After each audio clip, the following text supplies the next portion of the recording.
I got a long one for you guys. So I've not been doing much iOS 6 content lately, so I thought, hey, let's just do a big compilation of the stuff I've done recently, and it's like about 6 videos, and either way, it will be a little bit long. So strap in, grab a snack, and yeah, let's get into this.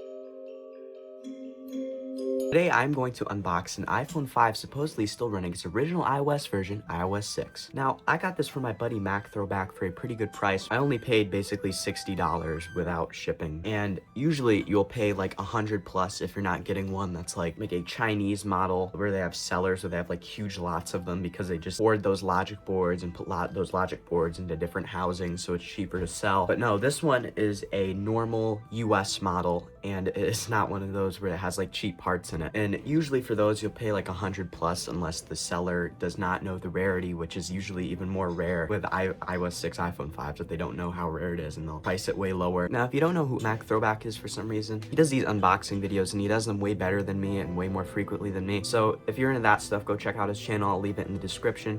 And big thanks to him again. And yeah, let's get this thing right out of the box. All right, let me take this thing out of its packaging here, and it looks like there's 2 phones in here. I did not know that. So of course this is the iPhone 5, and it looks like he threw in an iPhone 4S, which I'm not sure why he did that but we'll get to that. But yeah, here is also the free dock connector, which is nice. And yeah, I did not know he'd be throwing in some extra devices, of course. So big thanks to Mac Throwback again. And let's get these 2 powered on just to see if they have any charge, because why not? Okay, looks like the iOS 6 5 does work. This one seems to be completely flat. In the note, it says this one has a bad battery and is running iOS 7.0.4.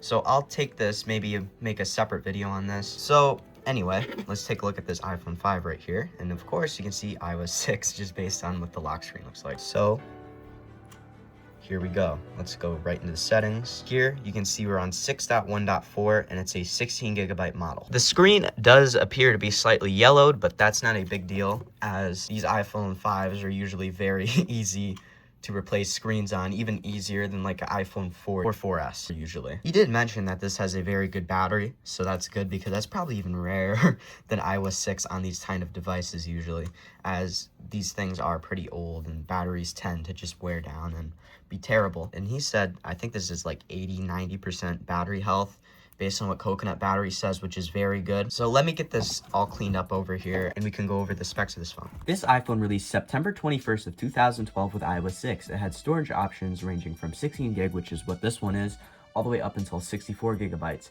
It featured 2 color options, black and slate and white and silver. This one, of course, being the white and silver color. It was the first iPhone to increase the screen size from 3.5 inches on the 4S to 4 inches on the 5. It really did not increase like the screen width because it really only just got taller. It also happened to be the last iPhone to be overseen by Steve Jobs, so his design philosophy of having iPhones fit in one hand still applies to this design. It also featured the brand new A6 chip with a massively better GPU compared to the A5, now featuring 3 cores. The CPU had a minor improvement versus the A5 chip, now being clocked at 1.3 gigahertz versus 1 gigahertz on the iPhone 5. It was also the first iPhone to feature 4G LTE technology, which was first seen in an Apple product on the iPad 3rd gen, which came out earlier that year. Front camera is virtually the same compared to the 4S. I can show you. Since they're both 8 megapixels, they're virtually the same size. The iPhone 5 has a tinier camera, very slightly, but if we go look at camera quality, if we look at this poster over here on the 4S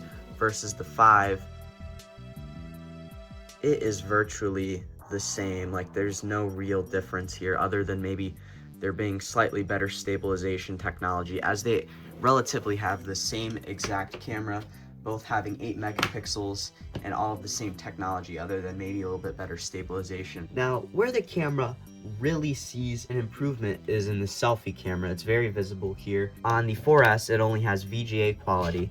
It doesn't even list the amount of megapixels, so it's just VGA, versus 1.2 megapixel selfie camera on the iPhone 5, and you can really see the difference because this can now go up to 720p on this phone versus this phone, and you can overall see my face a lot better in this, and it just overall looks a lot better. The real massive improvement on the 5, other than like this design being different and having a bigger screen, is the RAM. the RAM is significantly better on the 5 compared to the 4S. It has about double, as it now has a whole gigabyte of RAM on the 5 versus 512 megabytes on the 4S, making very hard tasks that take a lot of memory run a lot better. And it overall just feels a lot better if you're like playing some like really taxing games on here compared to the 4S. Like, it just runs a lot better. Now, speaking of design, let's focus on the design for a second. It featured the same boxy sort of look like the 4S and 4, but with a couple changes.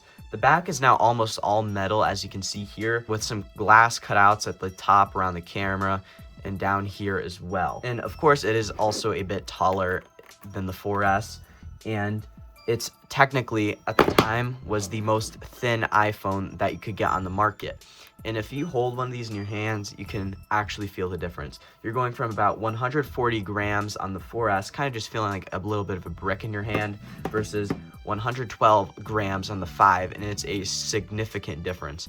Like, this thing is super light in your hand. Where it also really does not change is in the buttons. It kind of still has this like ring of metal around the whole device, except now the headphone jack is on the bottom versus on the top on the 4S, which I find a little bit more convenient personally, because if you have it up here, it's kind of awkward. It's a lot better down here when like you're listening to music on one of these. And of course, now we have the semi-modern lightning port. And for the time, this was big because the 30 pin was at least 10 years old at this point, and it was starting to like show its age. Like, if you had like an iPad 3, this would take hours to charge just because of the 30 pin connector, and it would take forever to charge. Like, I have one of these on iOS 5, and God, it takes so long to charge the battery just because of how bad this is. But with the lightning connector, it is a huge difference.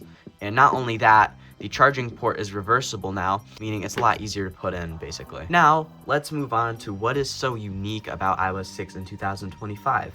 Of course, the big elephant in the room here is it is the last iOS version to have the skeuomorphic look. So what is skeuomorphism? Skeuomorphism is a design philosophy that mimics real life. So for example, this like can be seen in the Notes app. If you open the Notes app up, you can see that this looks like a real notepad, and like you're typing on a actual notepad. It has like, even has like all the texture in here that looks like real note. Wish I could show you the Passbook app when it's filled up with all your stuff, but I can't, so I'll just throw an image in here. It looks like an actual passbook is what I'm trying to say here. Same thing with like the newsstand. This looks like a real newsstand, and it gets filled up progressively as you get stuff in here and download magazines and whatsoever. And the whole entire reason this is so special on the iPhone 5 is this whole entire design language was thrown out just a year later with iOS 7.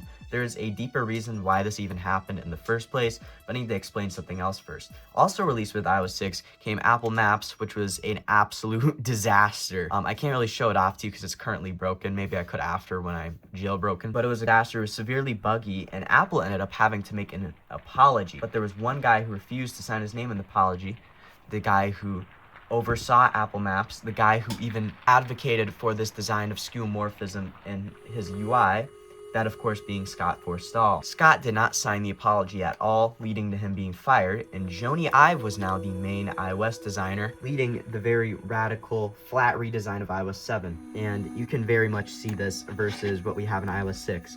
So let me show it to you quickly.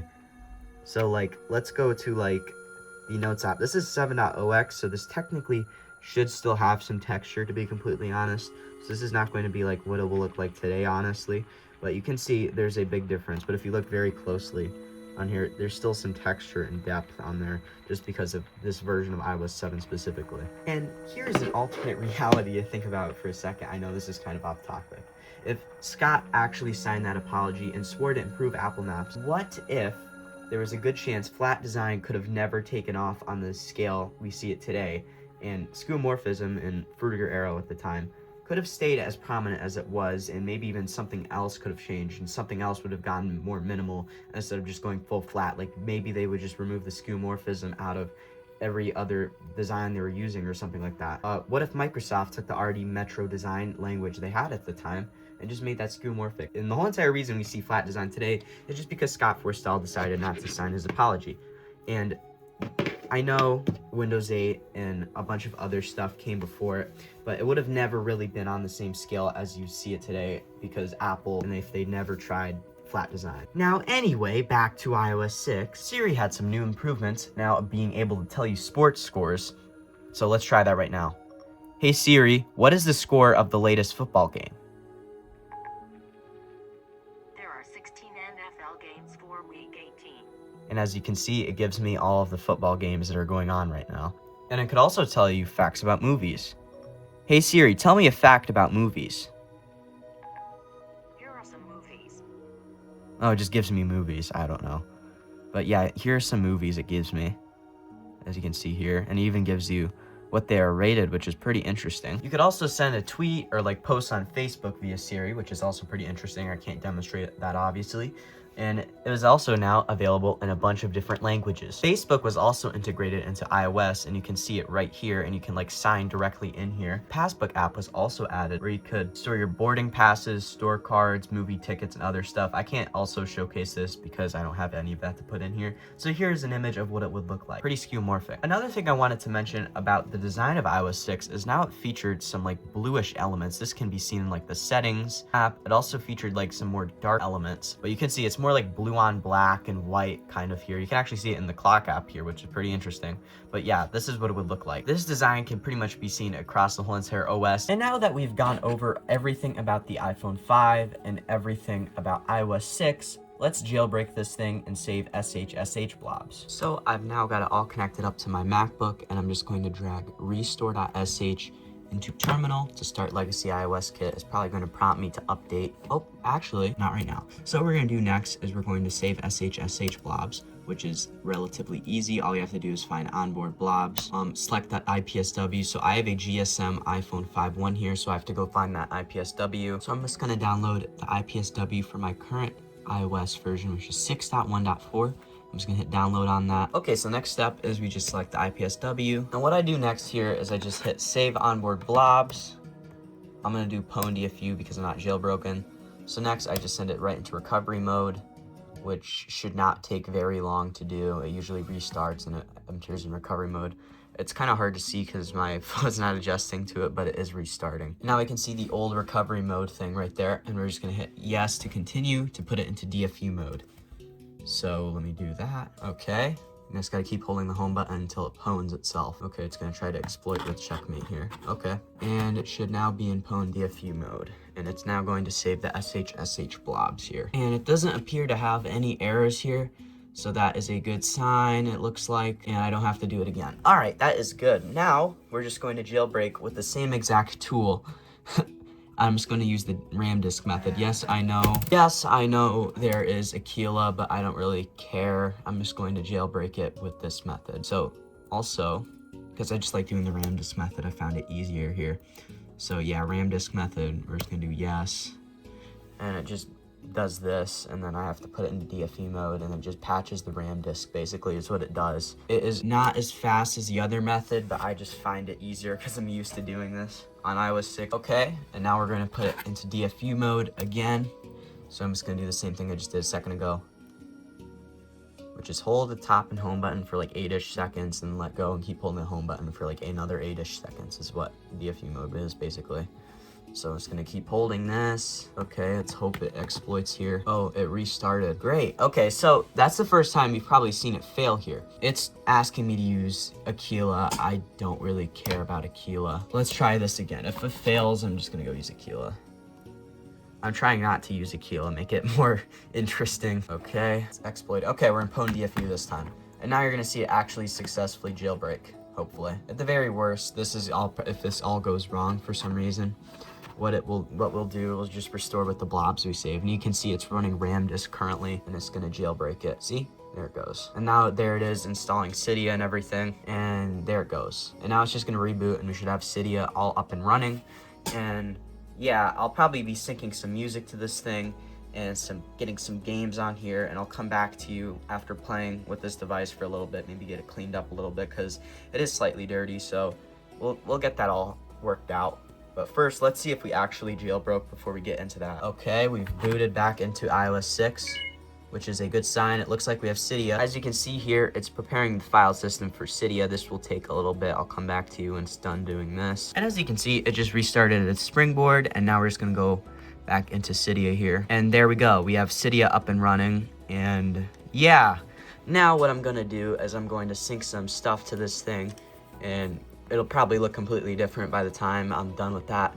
And we'll just explore the device a little further. And you know what? Actually, before we do that, I did mention that we were gonna check out Coconut Battery quickly before we did that. So let's do that. And also, he did mention that the charging port is a little finicky, but that's not really a big deal. Probably just needs to be cleaned, or at the very worst, we just gotta replace it. So let's check out Coconut Battery here and check out what the battery percentage and the manufacture date of this device is before we actually go ahead and explore the device further. So here you can see the full charge capacity is like that, and the design capacity is like that. So that's pretty good, and we can see it was manufactured in mid-2013. So anyway, I'm going to go use this device, sync some music to it, maybe listen some music on here and stuff. So I'll come back to you, have some games on here to check out as well. And yeah, so I've installed a couple apps on this thing. I even have YouTube working, the App Store working, and yeah, let's just explore this thing. Let's go through the wallpaper, stuff like that. Starting off with the music app, I just wanted to talk about how like dark like this aesthetic is on iOS 6. I'm not sure why it's like this. If you compare this to any other music player from a previous iOS version, it's way less dark than this, but honestly, I think this looks pretty good. But anyway, let's go to the wallpapers. So iOS 6's wallpaper selection is kind of just okay. I don't like the base wallpaper we have for iOS 6 because it's kind of blurry and low quality. This is probably one of my favorites. This one's also very good. And then we just have the one from iOS 4 and 5, and then we have this one that's also from iOS 4, whatever. This is alright. This is alright. The other ones are okay. Like, I like this wallpaper. This wallpaper is actually pretty nice. I'm gonna change that wallpaper. But like, this one's alright. Just a bunch of okay looking wallpapers, nothing crazy. But yeah, I really do like this one actually. We can also check out the App Store quickly, since I got it fixed. It's not going to be 100% accurate because when it fixes it, it kind of just transforms it into the iOS 5 one, and there's nothing I can really do about that. So it's just going to look like iOS 5 when we go through it. Like, you can see the top 25 here. You can see the featured. It just looks like iOS 5. It's not particularly interesting. We can go take a look at stocks. It's not fixed currently, but you can just see it sort of. Same thing with weather. I haven't fixed this yet. So let me go fix this, and I will come back to you and I'll show you this. So I tried fixing it. It's not really making a difference because it's stuck loading it for some reason. We can try the weather app again, but it's not loading, but it would just display the weather here. And it would look very similar. Let's check out the newsstand. I did show this off earlier, but this would be filled up when you download like magazines and stuff like that. We can look at the notes app. I'm just gonna put something random in here, and you can see this is what it looks like. We can check out Passbook. Of course, I don't have anything in here, so it's not gonna be filled up. So here's an image of what it looks like filled up with stuff. This is what the phone app looks like. You can see there's nothing really in here. It's just, yeah. Maps app, it doesn't work because I didn't fix it, and even when I fix it, I can't get it to work. So you're not going to be seeing a working Maps app. If you guys are curious of what Cydia looks like, here's what Cydia looks like. I have all my stuff in here. And also, let's check out YouTube. I was just on here. I looked up something. I did fix it with TubeRepacer, so you can see everything working in here. And calculator app, we can go to that. Looks like a real calculator. Very cool. You can go to contacts. It's not filled with anything, so it just looks empty. Voice memos, same, very skeuomorphic, very cool. Let's check out like some games now that we've pretty much gone through everything that's interesting particularly. So let's go to like here. Let's check out like Minecraft. I did install a version of Minecraft. It'll show up what version I installed in a second. 14.3, which I believe is the last version available for iOS 6. We can check out Minecraft in here. Very cool, runs very well on iOS 6 with the processor it is using. So it's very cool and nice on this thing. It actually runs a little bit colder than my iPhone 6 on I think I use the same exact version of Minecraft too on on my iPhone 6. It runs a lot colder for some reason on here. I don't know. Maybe it's just how thin the iPhone 6 is. I have no idea. But let's go into Subway Surfers next. And as you can see, I don't remember what version I got of this. Let's just mute the sound just to show you. If you have nostalgia for Subway Surfers, which I do. I used to play this a lot back in the day, personally. That's what Subway Surfers looks like. We can check out Doodle Jump. This one I've actually still played to this day on iOS. Funny enough, it just uses the gyroscope to move this little character here. I don't even know why I set my name that. What does DET mean? Yeah, that's what Doodle Jump looks like. I do want to check out Ninja Jump on this like I always do. I always play this one game. Yeah, like this ninja game. It's very fun. I've played this like forever. It never gets old though. This game is really fun actually. I've gotten up to like 10,000 on this game, but I'm gonna end up playing for a while, so I'm gonna stop myself there. We can check out Paper Toss too. I always go to this level because I can like throw the paper at like the boss's head. Oh, I didn't even mean to do that. I'm trying to hit him with it. There you. Yeah, and we can check out Paper Toss as well. This has way more levels than Paper Toss 2. Like let's go to easy. Okay. But yeah, you get the point. Hey guys, welcome back to another video. This is Derek from CertifiedLegacy. Today I will be unboxing an iPad mini lock. In there should be a mini 1 on iOS 6 and a mini 2 on iOS 7. Now I bought these off my buddy Mac Throwback, so big thanks, check out his channel, and let's get into this. Okay, so here are the iPad minis. Alright, this is just in a bunch of bubble wrap rather here. Okay, so in each one of these should be the iPad minis. Let me just cut them out of here. Here's the first one. I'm not sure what this one is, honestly.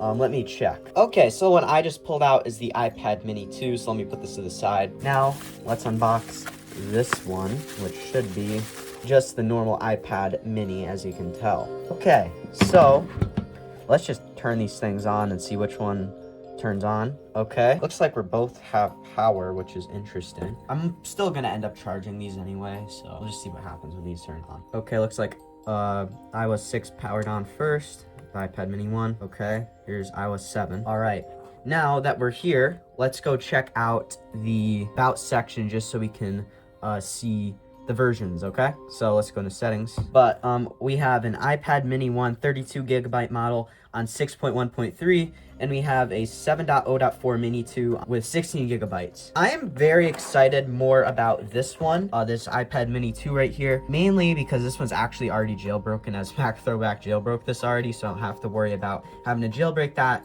and that it's on 7.0x, which is a very interesting version number of like iOS 7, just because it's quite buggy and there's a bunch of bugs we can mess around with on this version, so we'll get into that. And then we have our iPad mini 1 on iOS 6, obviously, and this one has a 32GB model, meaning I can load it up with a lot more stuff. Now that we have confirmed the iOS version of both of these devices, let's go over the specs of them. The iPad mini 1 released November 2nd of 2012. The iPad mini 2 released less than a year later on October 23rd of 2013, meaning this iPad mini 1 is on its last iOS 6 version, which is iOS 6.1.3, and this mini 2 is on its second version ever released, aka iOS 7.0.4. This iPad mini 1 was very special, as it was the first time Apple actually offered a different size for iPads. As before, the screen size was always like 9.7 inches. The iPad mini 1 was obviously, as the name states, mini. I had a very small screen for a tablet at only 7.9 inches. Can be very much seen here if I go and compare it to its bigger brother, the iPad 4th gen. As you can see, the screen difference is very visible. So if I like put this like right on top of it, you can see like the actual difference of the size of this thing. So you can see it is very much smaller. Now back to the mini 2 and the mini 1. The only like real difference other than the screen size on both these devices is the actual screen itself on here and the internals. So let's get into that now, shall we? The iPad mini 1st generation basically featured the same specs as the iPad 2nd gen and the iPhone 4S, with the dual-core 32-bit A5 chip. And of course, this chip was kind of behind by this time, as we were now on the A6X processor on iPads and the A6 processor on the iPhone 5. Now enter the 64-bit iPad Mini 2 with the A7 chip processor. At this time in 2013, this was basically the newest processor that they had, meaning it would basically run significantly better than like literally everything else that was below it, including this Mini 1. This was very much needed, as on this iPad it now had a Retina display, which was not featured on the previous generation iPad Mini. If you do not know what a Retina display is, it's basically a marketing term Apple uses for high resolution displays, to the point where you can't really distinguish individual pixels at a normal viewing distance. This is very visible if you look at the Mini 2 and then you look at the normal Mini 1.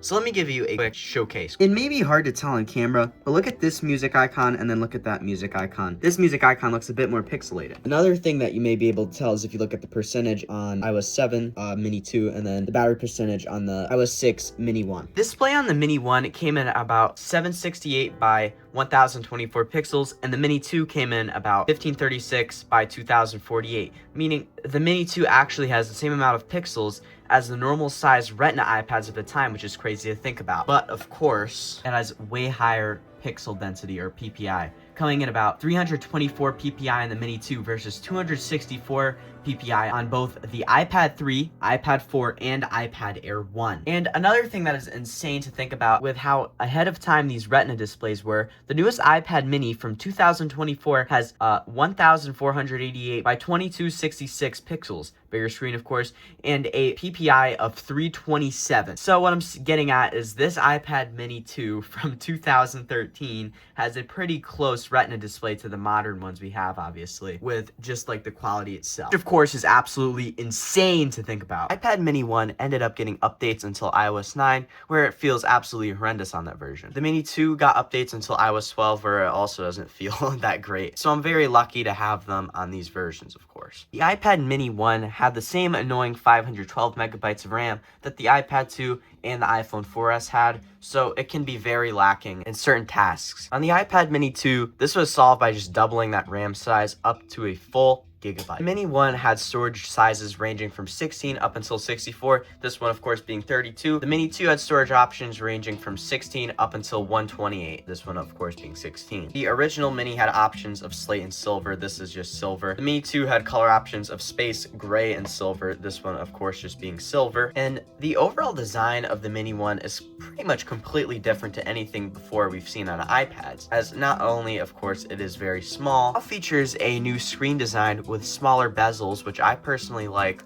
over the massive bezels we see on like the iPad 2 up until the 4. But of course the iPad Air 1 would get this design just a year later, but bigger. I overall prefer this design way more than like whatever the iPad 2, 3, and 4 had. It just feels a lot more natural, and like the screen just overall looks a lot better. And another thing about the design of these devices, the Mini 2 overall feels thicker and heavier compared to the Mini 1, probably due to it having a significantly bigger battery because of the Retina display. And if I go and like hold this feels a lot more lighter compared to this thing, and it visibly is thicker if you like look at it. The camera is pretty much the same on both iPads here, both 5 megapixels, mostly the same features, except on the Mini 2 it now has an option for HDR. The selfie camera is also virtually the same, and there's like literally no difference. They're both 1.2 megapixels. Now onto the battery. As I mentioned earlier, every time a Retina display is added to the equation in Apple devices, usually a battery becomes better to like power the Retina display, because Retina displays obviously are very taxing and take a lot of battery life. The Mini 1 without a Retina display just had a battery with only 4,490 milliamp hours. The Mini 2 with the Retina display came in at a whopping 6,470 milliamp hours. I mean, that just kind of shows how much power the Retina display needs. Now, on to what is so unique about these devices having their original software versions in 2026. First of all, they were run, of course, significantly faster than any other versions they can run, as these are the most optimized iOS versions for these devices, and of course, these are quite hard to find. And just for the comparison's sake, another reason that these are kind of unique is these are basically from 2 different eras, and it's not really hard to tell why. The iPad Mini 1 on iOS 6 still features the old skeuomorphic design language, and the iPad Mini 2 on iOS 7 features the slightly newer after iOS 26 flat design language. If you do not know what skeuomorphism is, it's basically a design language that mimics real-life objects. Like, you can see this in the Game Center. It literally looks like a real pool table. This can also be seen in the Notes app, where it literally looks like a real notepad. This can also be seen in the Contacts book, where it literally looks like a real book. All of this was thrown out in iOS 7 in favor of a flatter, more colorful, less skeuomorphic design due to the lead designer of iOS 6 and the biggest advocate for skeuomorphism at Apple, Scott Forstall, being fired. The reason he was fired was due to him refusing to sign an apology after the big mistake of releasing Apple Maps in such a horrible state. I'll of course throw in some images of the bugs and a good summary of how buggy the launch state of Apple Maps is. Just look at the Maps icon. It's literally depicting a car driving off an overpass. When Scott Forstall left, Jony Ive became the designer of iOS. Jony Ive was in favor of a very flat and less skeuomorphic approach to iOS. Thus came the radical redesign of iOS 7, and of course it was very radical. It can be seen on the home screen where the icons lack the skeuomorphic touch. Apps like the Game Center I mentioned on iOS 6 earlier, this has no green felt or any pool table mimicking. The Notes app, where it looks very flat, and same in that Contacts app where it's really not mimicking anything whatsoever. Launch of iOS 7 came to mixed feedback, with some people really liking the old design and preferring it, and some people really preferring the newer design. I overall prefer the old design, if I'm being completely honest, but I do really like iOS 7's design as well. Now, moving on to features, since there's a lot to get to, let's start with iOS 6. iOS 6, of course, added the massive failure, aka Apple Maps, which we cannot sadly view currently due to it not working natively. And I'm not jailbroken. Siri got some improvements. It can now tell you sports scores, tell you movie facts, send a tweet, post on Facebook, and launch an app. Let's try some of that can actually work currently. Siri, tell me about the newest football scores. There are 4 divisional playoff games for this weekend. And there you go. You can see all the football scores. Siri, launch the music app. There you go. Another thing I do remember from this era was like jokes, like where you could ask Siri to tell you a joke. So let's try that. Siri, tell me a joke. Kid joke alert. What do you get when you cross an elephant and a kangaroo? Earthquakes in Australia. Oh, that one wasn't even really that bad. Let's see if we can get another, because why not? Tell me another joke. I don't get along with car keys. They're always starting something. Yeah, and there you go. The overall design of iOS 6 was also refreshed to have like some more darker elements in the music app, so let's look at that. This can be seen here as like in other versions of iOS, this would look completely different. This can be seen right here in like the iOS 4 iPod app. The clock app was added to iPad with this unique design that they literally only licensed for 1 year, because apparently this is not like Apple's own design, so they had to license it, and they literally only used it for 1 year, and then they got rid of it with iOS 7. Now, let's move on to iOS 7's features. The Control Center was added, which was a massive step up compared to the bare bones multitasking we had on older iOS versions like iOS 4. You could turn off and on airplane mode, Wi-Fi, Bluetooth, do not disturb. You could adjust the brightness, but you had that on iPads. Access media controls, which we also had, and turn off and on AirDrop and AirPlay. So a massive improvement. It was a huge overhaul to multitasking, making it overall better. When removing apps from multitasking on iOS 6 and below, you would have to go in here and you would have to manually press down on the app and like tap this like little red icon. It's very inconvenient. On iOS 7, all you had to do was just swipe up. You can now easily swap through all the options in camera, like video, photo, square. Photos would now automatically organize photos and videos based on time and location into moments. So let's try that. You can see moments for today. You can see I just took a picture of my iPad on iOS 6, and this is not an option. AirDrop was also added, and the infamous activation lock, which if you do not know what activation lock is for some reason, well, I'll explain it to you. Activation lock is like a state where the device goes into a state of lock if you have like Find My with an iCloud still on there. Usually after like a reset or something like that. And other than that, Siri just had some like new voices that overall sound more natural. Let's try that. Siri, tell me the newest football scores. There are 4 divisional playoff games for this weekend. It slightly sounds more natural. They're kind of exaggerating there, to be completely honest, but you can see the NFL schedule. And overall, that's all the major stuff added to iOS 7. So let's jailbreak this mini one and save SHSH blobs on both devices. So I'm just gonna start with this mini one on 6. So I'm just gonna plug this in, and now I'm just gonna open up Legacy iOS Kit and update it. No, I completely forgot this is A5. I have to get my Arduino and use Linux. I'll use this later though. All right, now we got Linux. All I gotta do is just connect up this Arduino. Okay, now what I'm gonna do here is I'm just gonna hit save SHSH blobs. onboard blobs. And now I gotta download the IPSW file. All right, so I'm gonna download iOS 6.1.3's IPSW file from ipsw.me. Download, I gotta download two at once, I don't want that. Okay, I got the IPSW, just have to select IPSW and Legacy iOS kit. Okay, so I'm gonna select Pwn DFU, it's in recovery mode. Now it's going to put the iPad mini in recovery mode. Okay, we're now in recovery mode, now I have to put it into DFU mode. All right, we're now in DFU mode. Now I have to go open up Arduino IDE and plug this straight into my Arduino, of course. Okay, now I have to upload the sketch in Arduino IDE. I have to unplug this and replug this in. Just because it does this, I have to like restart the whole Arduino every time I do an upload on the sketch for some reason.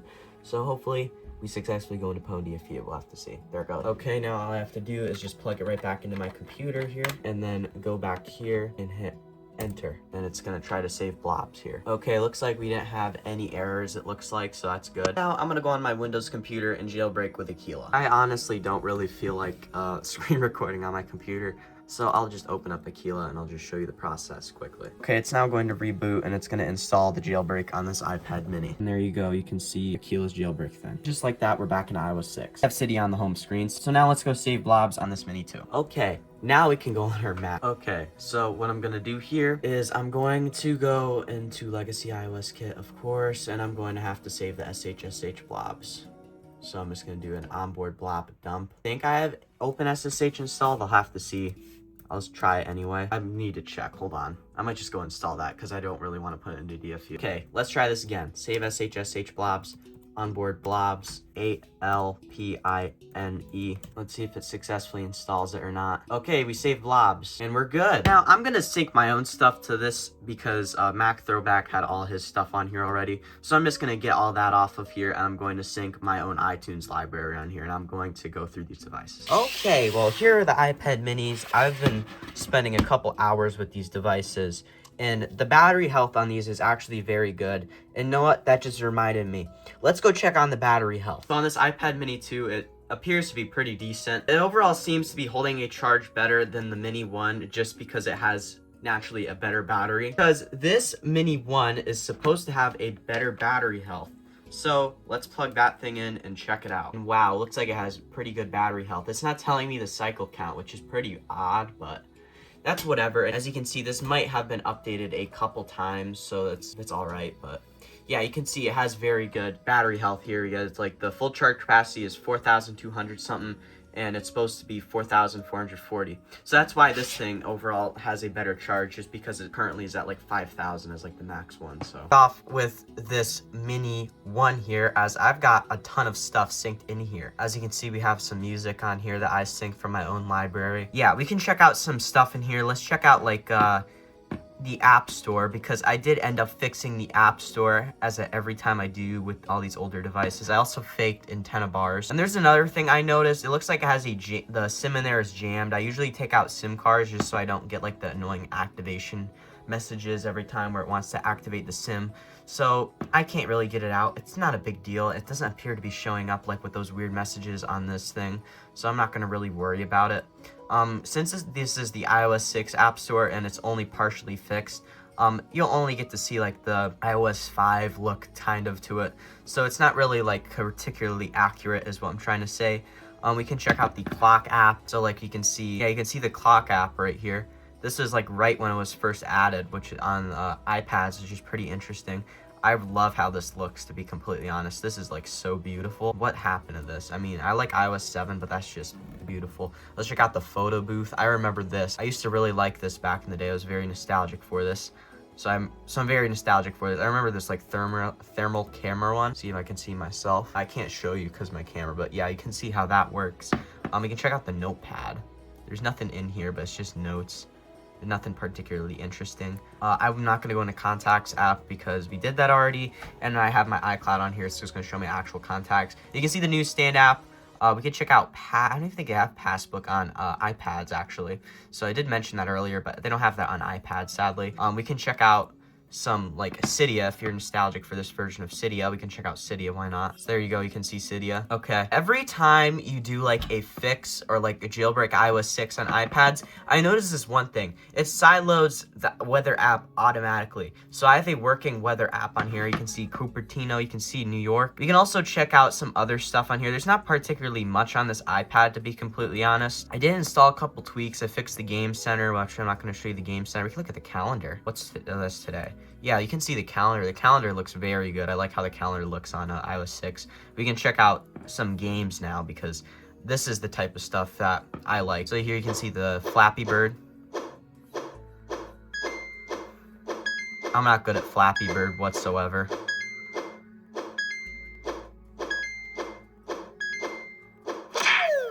Yeah, there you go. We can also check out the YouTube app. I did fix the YouTube app, so you can check out some stuff on here. You can check out some stuff on here. I don't even know what's on here. Since this is like first like recommendations, it's gonna be some like crazy stuff. Okay, so let's search up my channel. Oh, there I am, Certified Legacy iOS. Okay, you can see my old videos in here. See my own content. Hey guys, welcome back to another video. This is Derek from Certified Legacy. As you can see, it works. The channel only partially loads, apparently. I can't load activity, but I can see all my videos that I made in here. Can I see playlists? I can see my playlist. That's actually insane. I can see my, why does it say I have -1 on my app preservation? There's one video, I plan on doing a second iteration of that. Maybe I'll do it on this thing and just dump them off of this device because I have no idea if anyone has backups of those. But he clearly does, but they're signed, and I would like to crack them and get them off of there. So maybe I'll do that. I don't know. But you can see my Make the Most Out of series in here. Yeah, it works. YouTube works. Let's check out some games now, since we were talking about that. Let's check out more games. Like, I remember this one from like iOS 8's era. And by the way, I do have an iOS 8 Air 2 unboxing coming soon. Let me turn this off. You can see Jetpack Joyride. I do really miss this game. The one game that I do want to get working at some point is Minion Rush. I know I have to modify the IPA file for it to work. I don't really feel like doing that, but I'm going to do that at some point because that game, I think I'm just as nostalgic. I might be more nostalgic for it other than like more nostalgic for it than like Subway Surfers is what I'm trying to say there. So I got to get that fixed at some point, but you can see this works. And now I think we've done a good enough time with this device. So let's check out this thing. So I pretty much copied all the same stuff onto this thing, other than like there's some different games in here because this is just the stuff Mac Throwback left on here when I bought it off of him. So we can check out YouTube as well. Yeah, same stuff like Certified Leg. No, I don't want to search up Certified. Babytron. I actually like Babytron. His music's pretty good. But you can see me. Does this video work? Hey guys, welcome back to another complete beginner. So search it up in Cydia because you don't need a repo for this. Yeah, you can see this works. Might take I'm doing a second iteration to make the most out of iOS 6 at some point.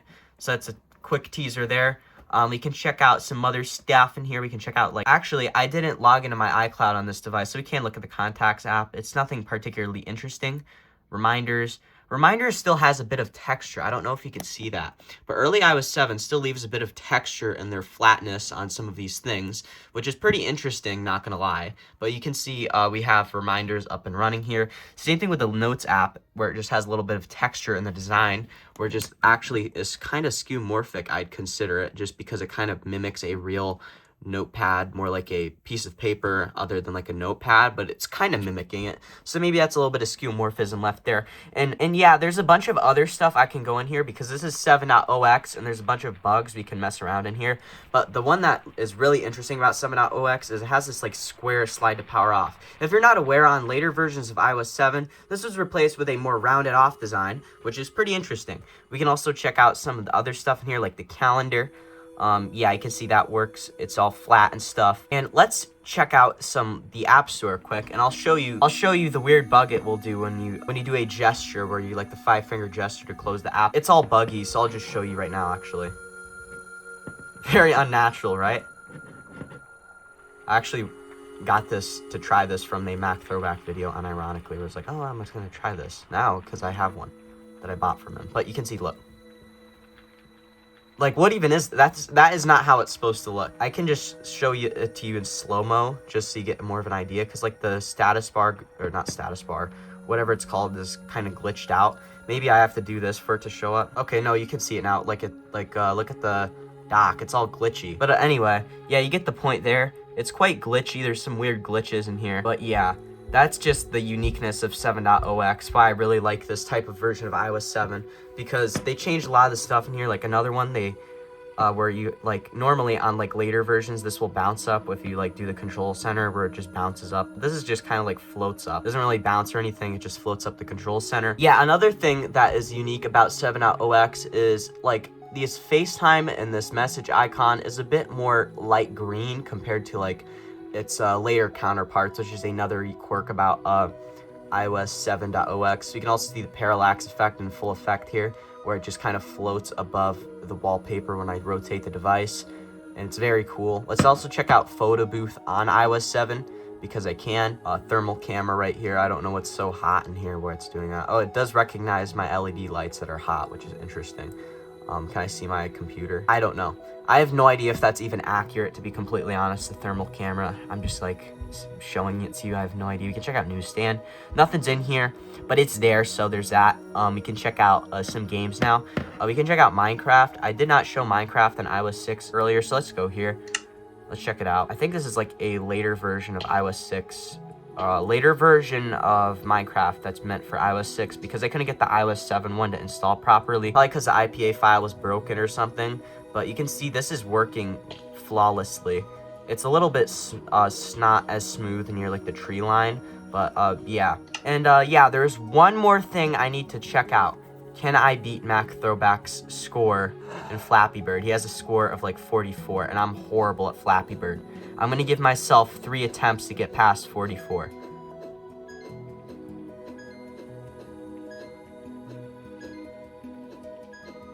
We're still going. Oh, yeah. No, I didn't. Okay, two more attempts, okay? I know I'm not gonna do it, but I want to try, at the very least. Because I f***ing suck at this shit. Ah, fuck. Okay, let's try again.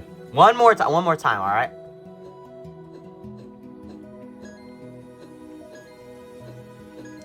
Come on, we're still going. I just want to get past 10. I can't get past 7. 6, okay. But yeah, you get the point there.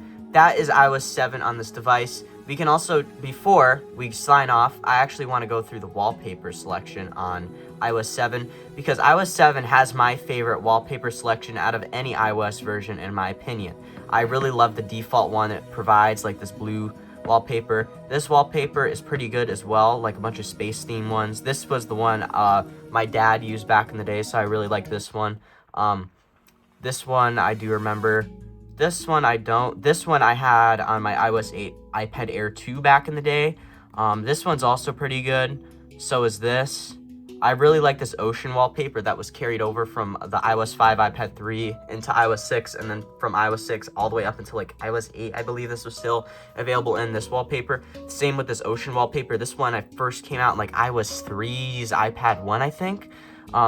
I do really like this other ocean wallpaper. I think I'm going to set it to this one actually, because I really like it. We can check out this.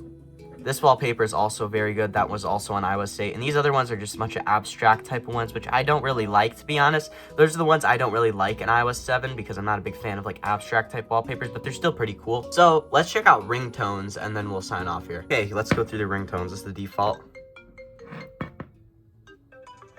We'll also go through the iOS 6 ones, because I didn't do that on this iOS 6 one, on this iOS 6 iPad mini for some reason.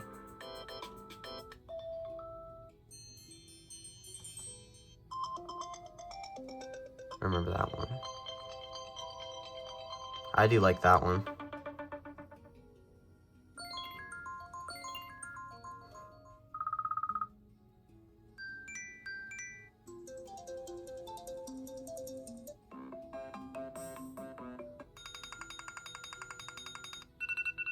This one I don't like, because I have to wake up to that every morning.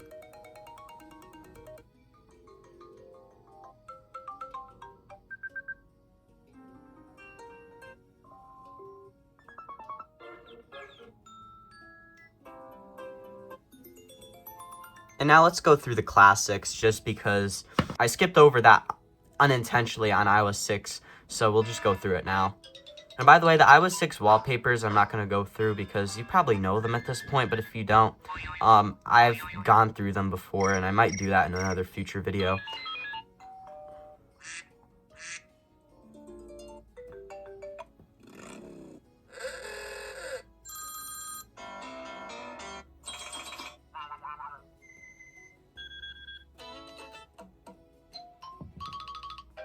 Alright, those are the iOS 6 and 7 ringtones for you, and yeah.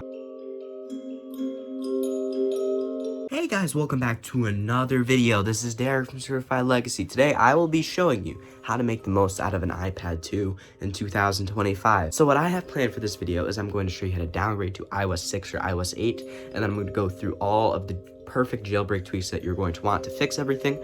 And some of this stuff you'll probably not need if you're running iOS 8, and I'll explain if you need to downgrade to iOS 8 instead of iOS 6, which will probably be a bit more slower, but it really depends on which iPad 2 you have. So like if you have like a newer model iPad 2, you probably won't be able to downgrade to 6. So therefore, some of these tweaks will not be needed, and I will go over the ones once we get there. But yeah, let's go straight into this.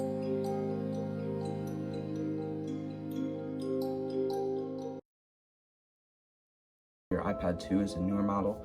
The easy way to find out for an iPad 2 is you go on the back and you look like where your serial number is normally, and if you see EMC2450, then you cannot downgrade it to iOS 6 because it is a later production model. In my case, mine is EMC2415, meaning it's an iPad 2.1 and is downgradable to iOS 6. So that is all of those things that you'll know if you actually want to downgrade it. So the other thing we're going to do next is I'm going to show you how to jailbreak to proceed with the downgrade, because that will be needed to do KDFU, because unless you want to get an Arduino, if you already have an Arduino, but most people won't have an Arduino. So we will be using KDFU to pwn this to actually downgrade it to iOS 6. So we need to be jailbroken first, of course, so let me show you that. Okay, so now I'm going to show you what is next. So you're gonna need a Windows computer or a Mac for this part, and what you're gonna want to do is you're gonna go to this site right here, Koshi something, Koshi 9, okay, and you're going to get this IPA right here. So anyway, you're going to go in here and you're going to hit install on this IPA. The next thing you're going to want to do is you're going to open up this page called cydia, and I'm using Windows in this case. I'm not doing it on my Mac, and actually you can use it on Sierra and higher, which is pretty cool. So you'll need that, and you also need iTunes installed for this part for it to actually recognize your device. So anyway, go in here and you're going to install Windows 64-bit download or Mac OS download or whatever one you want here. So you're going to do that and you're going to install cydia. And also, this is why I kind of want to make a follow-up to like a lot of these other channels that have been doing videos on this. It's been a bit different the way everything has changed. Apple's cracked down on sideloading, so you can't sideload from the web anymore, and the activation issues for A5 have started, so you're now going to have to need to use activation records and stitch them so you can actually stay activated when you downgrade to iOS 6. So yeah, once you've installed all of this, I'll show you the next part. So anyway, once you have cydia all up and running, you of course will see your iDevice connected up here, and you'll need to actually put in your Apple ID to proceed. I don't think they log any of this, so I think it should be fine. So just put your Apple ID in here. I'm going to blur mine, of course, and then once you're here, you're going to add the IPA. Okay, so now that you've added the IPA file, you can just hit start. I'm going to do that quickly, so make sure it pops up here. And actually I have to put in my password, so let me do that. Okay, so I noticed some things that you will need. So my problem, you need to log into your iTunes with your actual Apple ID as well, and you will also need to temporarily disable your antivirus because it will just fail for some weird reason. So let's just do that. Also, I believe because it says there's untrust, you have to go into device management under general, and you have to trust your Apple ID. Hit trust, and it now technically should open. And here is where you hit jailbreak.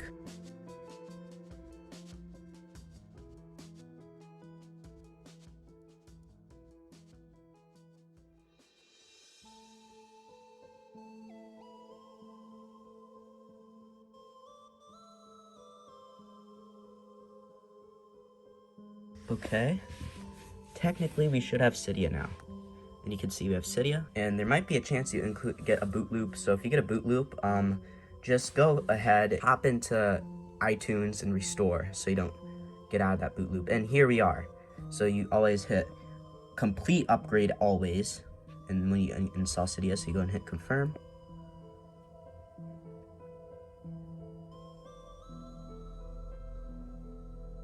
I'll come back to you when this is all done. You see, you are not done here. This is the whole reason we installed this. We're gonna go in here, we're gonna open up open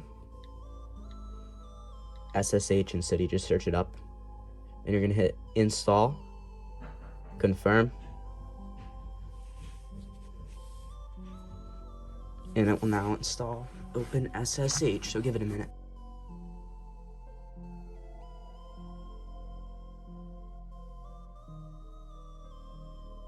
Okay, now it says return to Cydia. Next thing you're going to do is you're going to install core utilities. So you're going to hit install on this.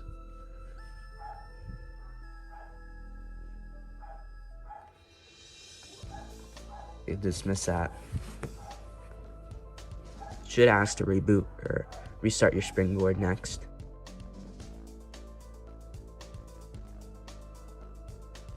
Okay, now it actually says return to Cydia.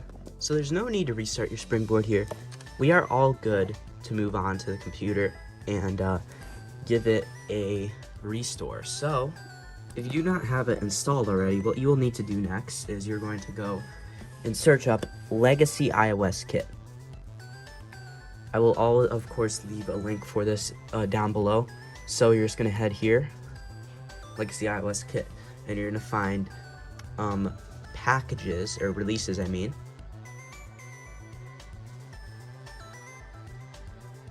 And you're gonna give it an install. And once you've done installing it, and you're going to drag, you're gonna open up the terminal obviously, and you're going to be using this folder a lot, so make sure to keep this open. You're gonna go drag in restore.sh. Normally this will ask you to install Xcode. I've already installed Xcode, so there's no need for that. So just install it. It might take upwards of maybe 1 to 40 minutes, depending on how fast your Wi-Fi is. I have very fast Wi-Fi, so I should be good, and it should be quick, but I've already done this, so it doesn't matter. So next part, you're going to actually use your 30 pin. You need an authentic 30 pin, by the way, one from Apple, which are not too hard to find, and plug it into your iPad. And now you see it should be recognized on my device. Make sure you hit trust if you need to hit trust on your device, and now you can hit enter. It might ask you to do this, so I just say yes. Hit update now. Okay, so now that you've updated, you're going to drag in re.store.sh again.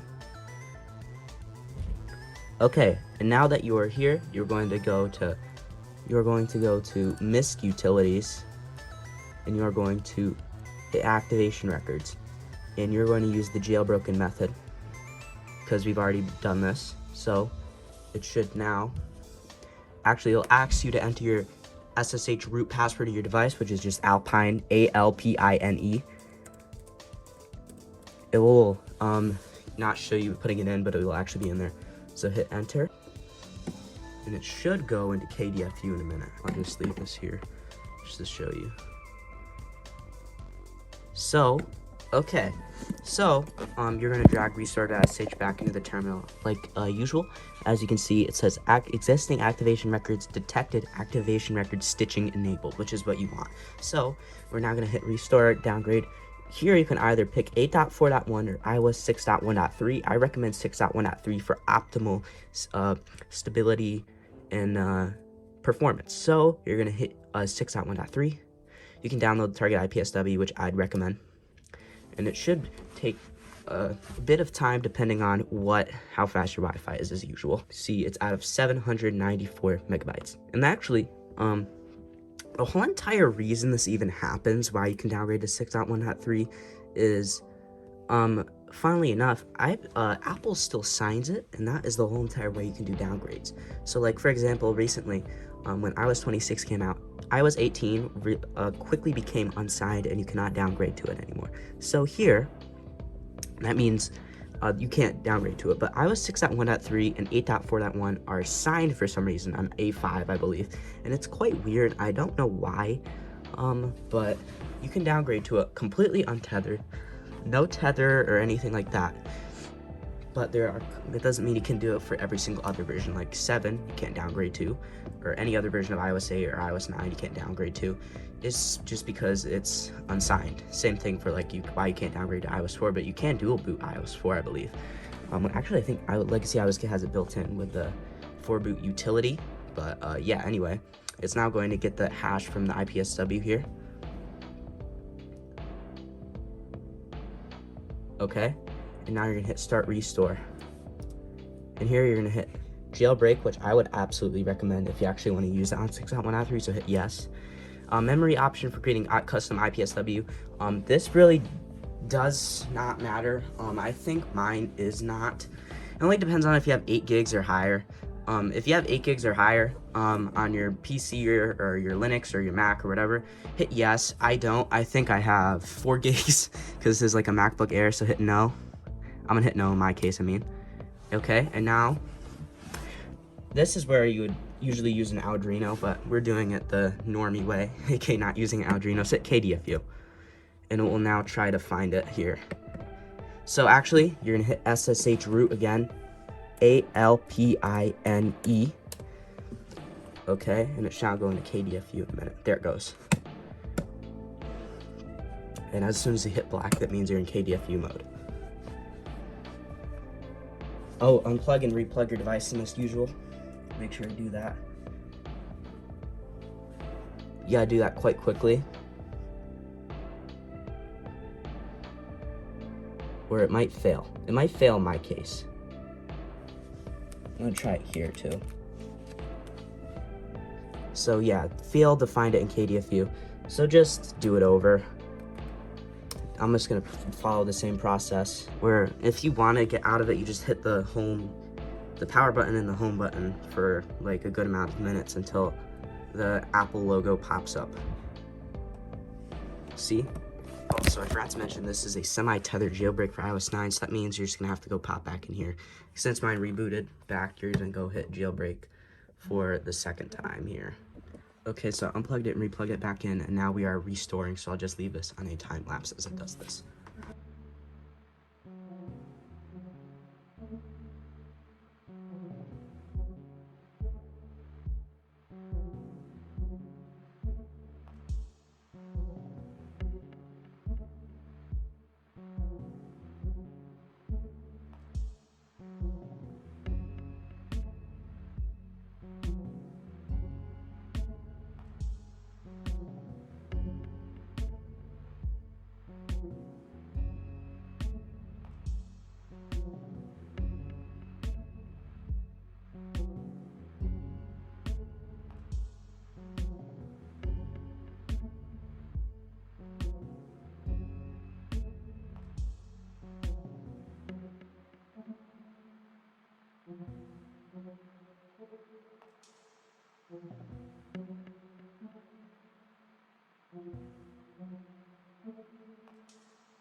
Also I wanted to add, when you're doing this, it's showing up that part that is completely normal.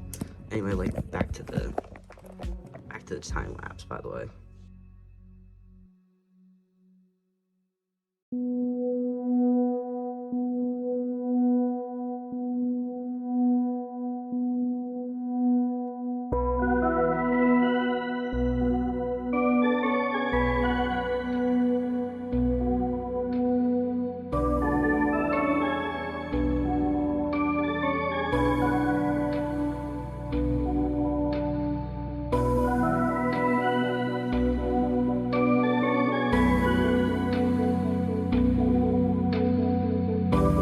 Okay, it is now done restoring.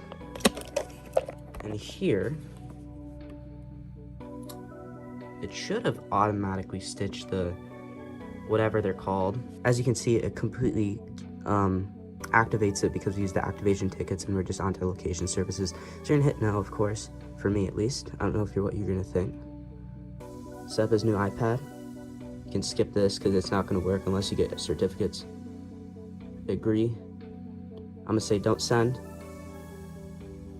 And there you go, you're on iOS 6 and you can start getting that nostalgia here. So, also want to do a little thing about Cydia here, because you might be new to this. So you're gonna, it's gonna prepare this file system when you open up Cydia at first, always. So let's say preparing file system, Cydia will exit when complete. It will do this, and it might respring your whole entire device sometimes. That's what it usually does. I don't know, I'm saying sometimes. So let it do that, and it should be good after a minute. Okay, as you can see, it's rebooted, and Cydia should now work. Okay, so once you're successfully downgraded to iOS 6 or 8, now let's get into the next steps. Of course, on those last steps, you must have been jailbroken when you did the restore. So this is the rest of the video, basically just going over best jailbreak tweaks for iOS 6, basically. So yeah, let's do that. So one of the first things you'll notice upon restoring to iOS 6.1.3 is you of course will have Cydia, and when you go into Cydia, it'll be preparing for file system, and then it'll respring itself and it'll reboot, and then you'll go into Cydia and it won't work at first. So what we're going to do about this is we're going to go into Safari and we're going to search up this site right here, TLS.litten.ca/. So then what you're going to do basically is you're going to get signed iOS bundle, iOS 5 Plus, install now, done. And now Cydia will be functioning. So what you can do from here is you can install tweaks and stuff. And what we're going to start off with is fixing the App Store, which is very easy on iOS 6.1.3. But of course, I'm going to not just stop there. I'm going to have a ton of other tweaks that I would recommend that you install. So one of the first things that I would recommend you install is SSL patch. We're going to install both of these at once, which we can do with continue queuing. We're going to do SSL patch. So we're going to do install continue queuing. It's going to install all of that, including like substrate safe mode, which you'll need in case your thing like freaks out because you installed a bad tweak or something. So we're going to do that. And then the next thing you're going to do is you're going to go in here and you're search up software update killer. This is going to cut off all like over-the-air updates, meaning if you do want to update this back to like 8.4.1 or 9.3.5, you're going to have to connect it to iTunes, which I recommend this so your thing doesn't go asking you to update every 3 seconds. And actually, I didn't mean to do that. You can just install this now. So you're going to have Cydia Substrate Software Update Killer, SSL Patch, and Substrate Safe Mode installing all at once. So you're going to hit confirm, and now it's going to go through this. And then you can just hit reboot device, and yeah. Okay, once that is done, you are now going to head back into Cydia again, and we're now going to install all of these following tweaks, which I will all recommend. You do not need LukeZGD's repo, it just automatically does this. So yeah, starting off with Electamon's repo, which is yzu.moe/dev/, and then you just hit add source, and I'll let that install. Next thing I recommend to install is the Nekokawa repo, which is Cydia nekokawa.net/. I'll let you take a second to put that in and just hit add source. Let that install. We're gonna add the SkygLow Cydia repo, aka cydia.skyglow.es/ hit add source. Let that install. We're now going to add the bag XML repo, aka xml.com/ here's the repo. Now you're going to install it, hit add source. Next one we're going to add is aoiblog.jp/ here it is, add source. And the last one we're going to add is cydia.inboxyplaygames.uk/ here it is, and I'm gonna hit add source. And now that we have all of these repos installed, we're not even going to bother opening them. We can just go use the search thing in Cydia, and it's going to be very easy from going on forward. So Yeah. First thing we're going to do is to fix the App Store. And if you've somehow signed into your Apple ID already, which you may have, sign out for this next part because we're going to need that to sign into the App Store. So, of course, this App Store fix is not the best way to get apps, and I will be going over better methods, but this is kind of just for show, and I feel like you guys would want to see this first, so I'm going to do this first. So let's do this. Go into the search part of Cydia, and you're going to search up App Store fix. Right here, you're going to hit modify, install, and as you can see, it actually pre-installs all the stuff that you will need here because we installed all of those repos at once. But there is going to be one that I recommend also to add. So we're just gonna hit continue queuing for now on. That being store layouts fix. And now we're just gonna hit install, and you can see all of these at once. You're just gonna hit confirm. And now it's gonna install every single one of these tweaks at once. And of course, for this part, you're gonna hit yes because you're going to need this to log in. So hit yes. Don't worry about going into activation loop because you're on an iPad 2. This you are already activated. This part is just going back into set up that app and relogging into whatever basically. So you're gonna see your Wi-Fi as you just hit next, set up this new iPad. And here you're going to sign in with an Apple ID, and you're going to put in your Apple ID. And how this works exactly is you're going to put in your Apple ID and your password, and it will not work at first, and it'll say that your password is wrong or something, and it'll send a verification code to your phone. And what you're going to do basically is you're going to add that verification code to the end of your password, and it's probably going to take you to another verification screen. I'm not sure, but if there is, I'll show you. Just going to hit agree after doing that. And it's going to set up your Apple ID, and I'll come back to you when this is done, as this will take a little bit. Oh, and actually it didn't take very long. And what you're going to do is you're going to use your iCloud. You can back up to iCloud. It really doesn't matter. I'm going to say back up to iCloud. Why not? I'm not going to really be putting much on this iPad. I have other things that are better on 6.1.3, like an iPad 4. And now you technically don't even have to do that part to actually fix the App Store. You can still get through this stuff like right here. Of course, the App Store is not fully fixed and it's quite buggy, and that's why I don't think it's very worth it and stuff like that.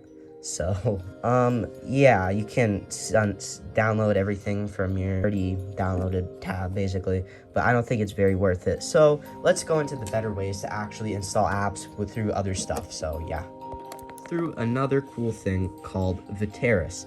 This will be installed from the Lectomim's repo. We can just search this up right here, and this will install AppSync, which will allow you to use iphoneosobscura, which will be you also be using for apps that are not downloadable from Viteris, because there is quite a bit of them.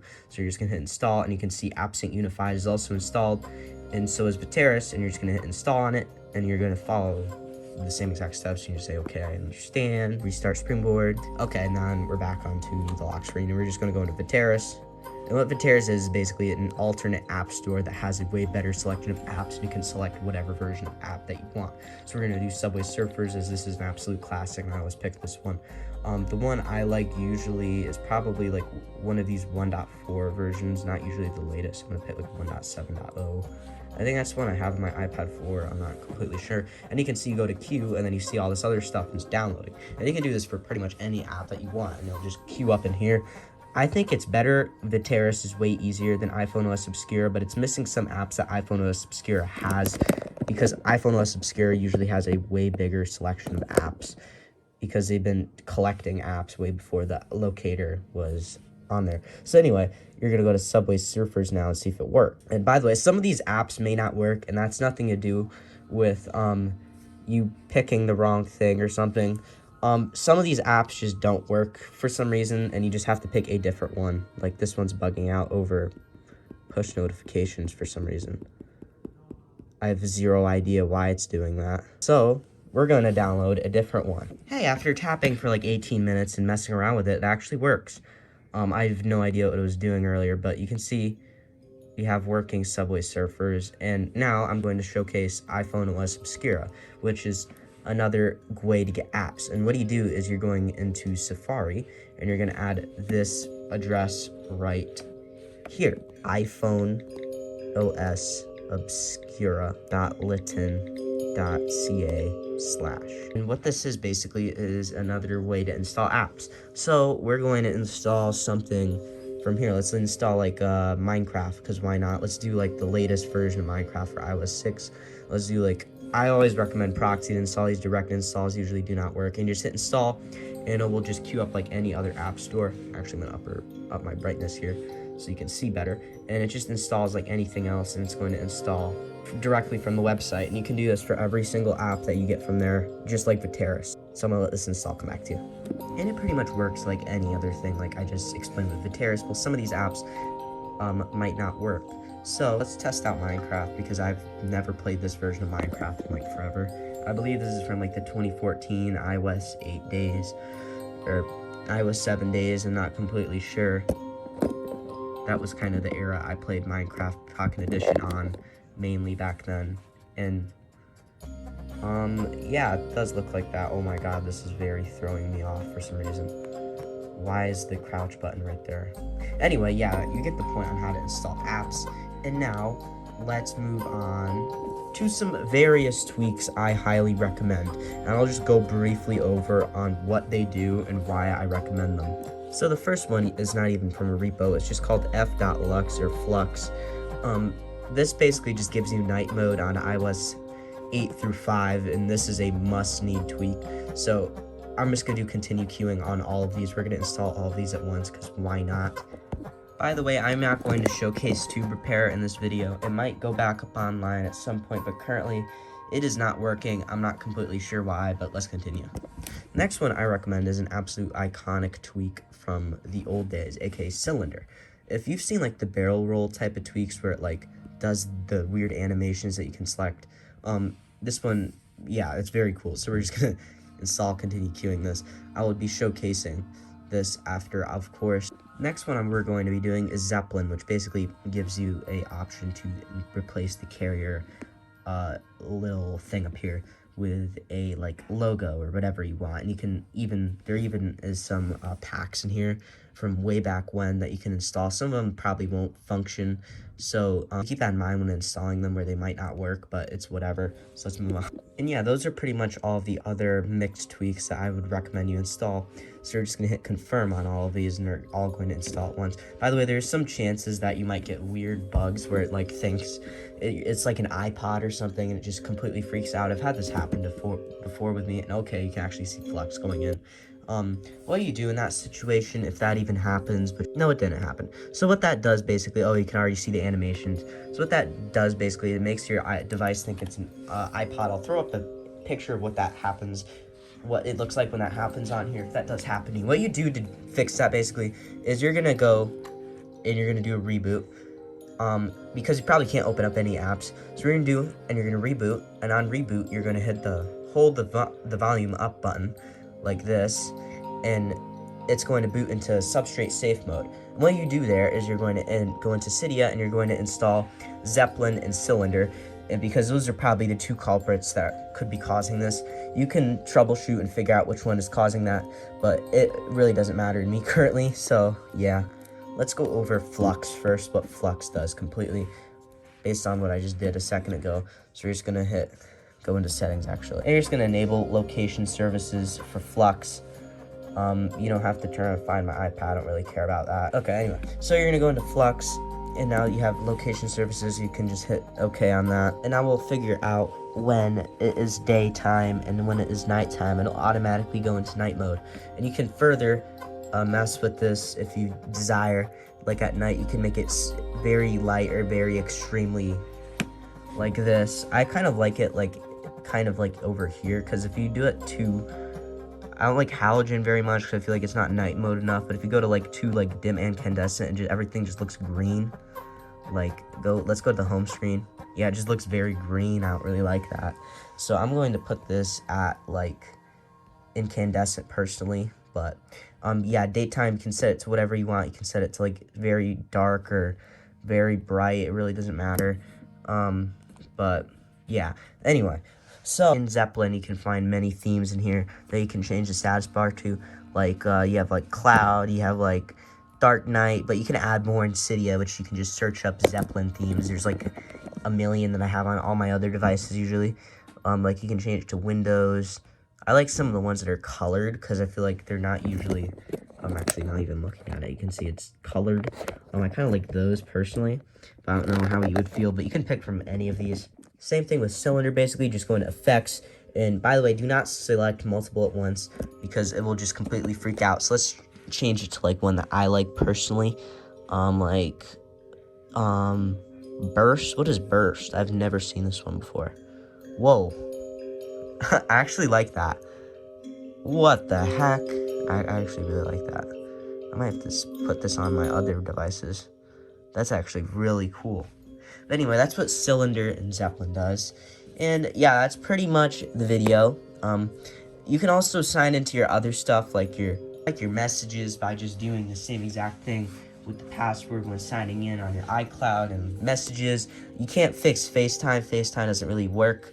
So keep that in mind. You can sync music with your iTunes library by just connecting it to your computer with iTunes and just syncing up your library and stuff like that. So, yeah, that is pretty much the whole video. I'll also do a same exact thing in 2026 with make the most out of iOS 6 in 2026. I have that planned, but this is kind of just a precursor to that video, just specifically for the iPad. Hey guys, welcome back to another video. Today, we will be playing some more games on iOS 6, so let's get straight into this. So, here's the device we'll be using today. My iOS 6 iPad 4th gen, just like the last video we did on this. So, let's get straight into this. To start off, we're just gonna play some old Angry Birds, because I don't think I touched this at all in the last video. I'm not the craziest Angry Birds person. I'm not the best at it. Let me actually get the HD version so it looks better. So anyway, now we have an HD version of Angry Birds. This is Angry Birds Friends. Is it? What's the difference, dude? I have no idea. I've never played this back in the day. Angry Birds 2? Wait, no, it's just Angry Birds. I'm kind of retarded. Anyway, so, I'm not the best at Angry Birds, so forgive me if I'm doing horrendous. I never, being honest, everyone played Angry Birds back in the day, but me. I didn't really play this. I played, like, Minecraft and stuff. I never really touched Angry Birds, but I did pick it up a little bit later on. So I sort of know what I'm doing, but, yeah, sort of. Now, how the heck am I gonna get that thing? Whatever you called them. Bad Piggy? I don't even know, man. Okay, got it. No, I just completely missed. Okay, I got through the first layer. Maybe knock it over. Okay. Maybe I can hit that. No, I missed. Maybe a little lower. Actually, I went higher. Dude, I'm right on top of it. Didn't do anything. Wait. Ah. Okay, let's just try to hit it from the base and see if I can knock it down. Oh, okay, that was easy enough. That's kind of fucking, yeah. Okay, next one. Let's see if we can do something here. Well, apparently not. Nothing there. Okay, wait. Now I have to hit it. Oh, that was fucking horrendous. What the fuck am I doing? Okay. Oh, there we go. Okay. Okay, we're cooking. Hold on. I keep saying, like, the oldest memes, but I can't think of anything now, because I'm retarded. Okay. Based and red pilled there. Come on. Based and red pill piggies, I think they call it. Oh, fuck no. That's also, like, the most retarded thing. That's also from, like, last year. I have no idea what I'm doing here. Hit it? No? Ugh. What do I do here? I don't know, I won. Okay, yeah, this is the one that's gonna be confusing, because I always do this one and I get, like, stuck on it, because I have no idea what to do. Maybe I do. I'm just... Okay, that was easy enough. I thought that'd be hard. I usually have trouble with that one. Okay, we gotta replay that. Come on, dude. Bro, that's so fucking retarded. You gotta be kidding me. This game... Okay. Dude, this game sucks. I just suck, I should say. I'm not new gen, I swear. Everyone used to play this, but I'm just so bad at it, bro. Like, I'm on, like, the 9th level, and I have no idea what I'm doing. I probably shouldn't say the game sucks. I should say I suck. This is like, What was the one Wii game back in the day that I used to play? I used to play like Wii Sports. I was like horrible at that. I couldn't do shit with that. Same thing with like Super Mario Galaxy. Kind of the same predicament there. No. Oh wait, 10 free? I don't know what that does. Okay. Does it like blow up? Oh yeah. Okay, thank you. Oh yeah, I remember this one now. I think I've used this before, except it doesn't get through like the wall for some reason. Bro,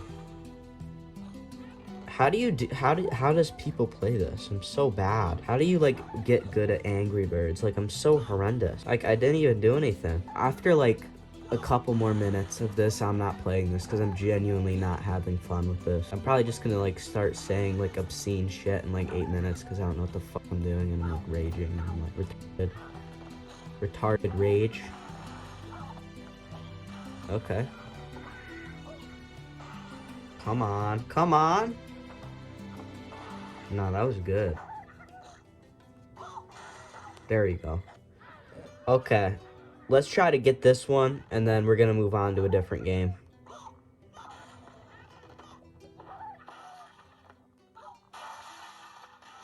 Okay, well, let's move on to some Minecraft, of course.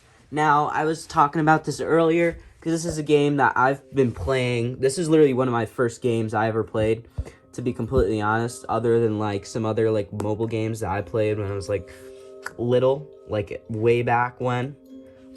Yeah. So, let's, like, by the way, if you actually enjoy this, I might do a Minecraft Let's Play on iOS 6. I would be tempted to do that.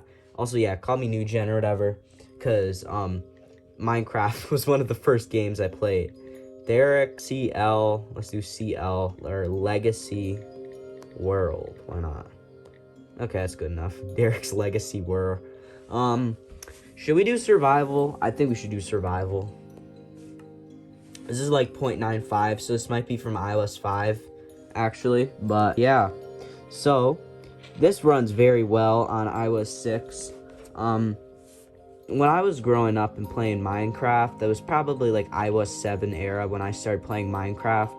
So, no, this is the same UI. I thought it would be different. Because I really only started with my mobile game stuff in like iOS 7 era, like 2014 maybe.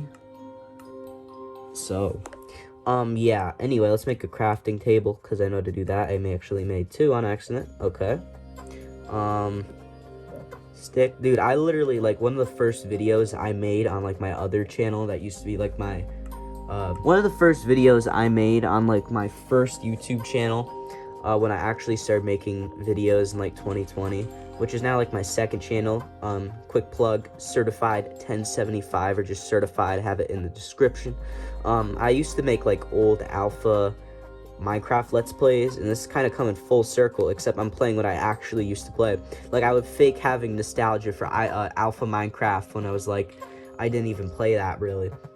Like, the desktop versions of Minecraft I probably have nostalgia for is probably, I don't even know, what version, comment down below, because I have no idea and I don't want to bother researching. What Minecraft version came out in, like, 2014, 15 era, I mean? Because I really don't know. I don't really remember. And I'm talking about PC, not this, basically. So let's just continue to get wood. I'll try to, at the very least, get a house, maybe get some iron. Dude, I just realized I went for like a whole 5 minutes of yapping without recording. Yeah.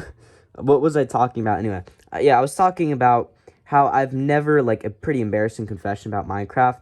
I've been playing Minecraft since like 2013, 2014, never beaten the game. It's been literally forever, dude, and I still have never beaten it. Like, I've played creative and stuff like that, because that's kind of all I've really ever played on Minecraft anyway, because I just like building stuff. That's all I really like to do. Like, let's build something, because I need to make a house anyway, but I probably should find some sheep before I do that. So, because I need to get the wool. So actually, let's continue to find some whatever. Maybe you can make a cave house. I need to make a pickaxe, so there's that. How do I make a pickaxe? Where do I make more stick? Yeah, okay. Let's like put that there. Okay, well, I was trying to reorganize my thing to be better so it's easier. But yeah. Yeah, I've been playing forever. I've still never like legitimately beaten the game. I've been doing a realm lately with my cousins on like Java. And it's not really lately. I haven't played in a month though. Yeah, that's what I'm trying to say. Anyway. Yeah, let's keep going here. I need to find a sheep, which I cannot find. I honestly have no idea what I'm doing. I'm just like doing... I didn't even drop anything. What the fuck is this bullshit? You can see, like, it kind of starts to slow down around these, like, foresty areas back in the day. I usually only worked with, like, 64-bit type devices back in the day, like Air 2, Air 1, stuff like that. So I never really had this problem where it just kind of plays like shit. Oh, there they go, sheep. But I did have, like I talk about, I did grow up with like an iOS 4 iPad 2 as well. So I do have that experience as well, but that was like a more older optimized version for the iPad 2, unlike like later versions for like iOS 5 and 6 where it like is infinite and it doesn't run as well.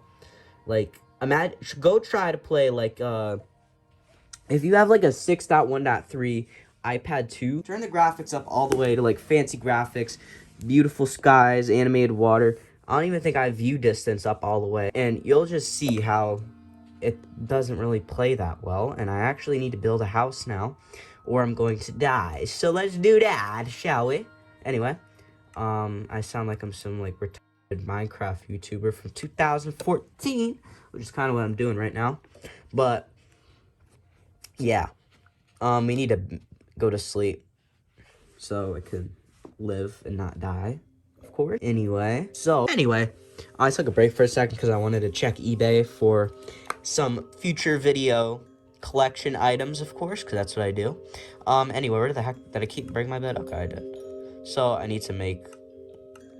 No, I don't want to make a crafting table. I want that. Get rid of that, please. Okay, we should probably go find some, like, area to build a house. Maybe, like, over here. I don't want to make a shovel because I only have wood. Maybe I should... If I do it in here, I'm not going to be able to find my house because I need it to be in a clearing. I even have this predicament on, like, older versions of Minecraft where it's, like, I can't find where my house is. And I don't have, like, I'm talking about old versions of Minecraft where it has, like, a limited world size. It's not infinite or whatever. Because I just can never find out where my house is. Anyway. Let me find a clearing and we'll make our house.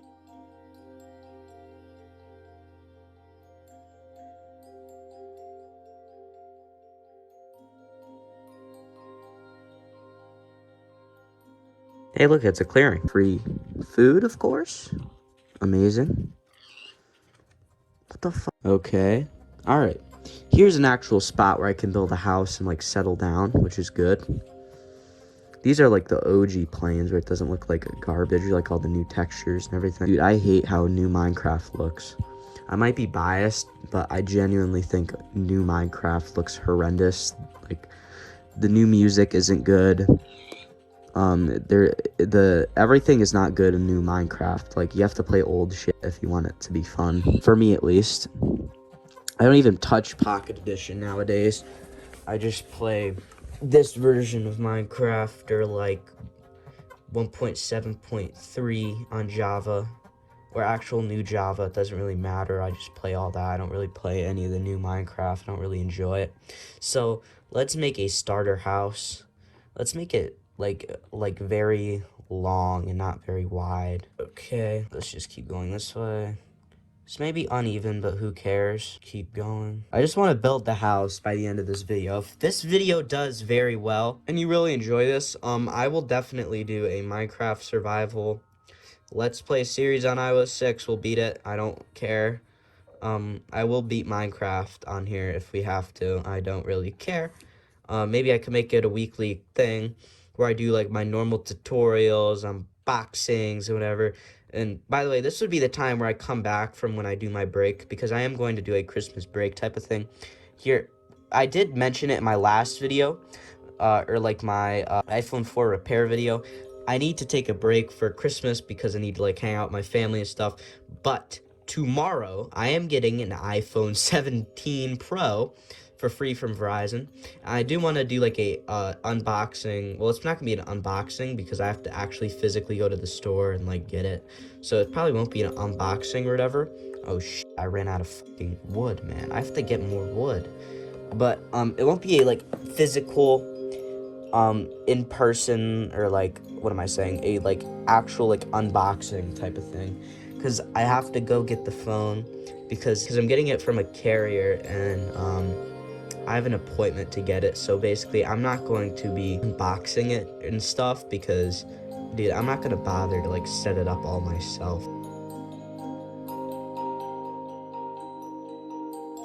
Even though, so they're probably going to set up the phone for me is what I'm trying to say. And I'm probably not, it's not gonna be like an authentic unboxing because by the time I get it, it'll all be unboxed and everything, because yeah. Anyway, I have to go back and sleep again because I'm gonna die and I don't wanna die again. Or again, what am I saying? Die already? That would not be very ideal. So I'm gonna go back and I'm gonna go to sleep. And actually, if this is where we're at, I'm going to leave this off here, and I'm going to continue this in a future video, most likely if we do actually do a let's play. And you'll see me finishing the house, basically. So, yeah, let's move on to a different game. And this will probably be the last game I will be doing, maybe even in the series, I'm not sure. Because I don't have many games to play. I'd probably alternate to a different like iPad or something, like an iPad 2, like the iPad 2 have 4.3 which is actually what I use mainly for this Legacy iOS stuff, which we'd probably alternate to. So I'm going to next, for the last thing I'm going to do, we're gonna play some Plants vs. Zombies. Now this is another one. Oh my god, bro. I'll talk about how I used to play on iOS 4 as well, like an iOS 4 iPad 2 growing up. This is one of the ones that I played, other than like an older version of Minecraft, of course. I think it was like 0.72, which I also have installed on my 4.3.3 iPad currently. It's basically the same model as that one, other than it's on 4.3.3, not 4.3.5. Let's go to the menu. I need to make a new game. So, adventure. I think this is how it is. I probably should mute music, even though this is like iconic music, because I have no idea if this is copyrighted or not. So, yeah, I used to play this back in the day, other than like Paper Toss and whatever. Older versions of Minecraft, stuff like that. Ninjump was another one I played, which we played in the previous episode, which I'll also have like in the description, and it'll also be in the playlist that this will probably now go in, because I'm going to organize all these videos, of course. So yeah, this is one of the ones. This is probably like the only tower defense game I've ever played. I don't know if you could consider this tower defense. It probably is tower defense considered. But this is really one of the only ones I've really ever played, and probably ever will play, to be completely honest. So yeah, there's that. But let's keep going here. Final wait already. Also, I'm sorry if it sounds windy. You probably won't be able to pick it up on here, but like where I live, the weather sucks. I live in like the Northeast. The weather is horrendous. Don't say anything to defend it. This area is terrible. It's so cold.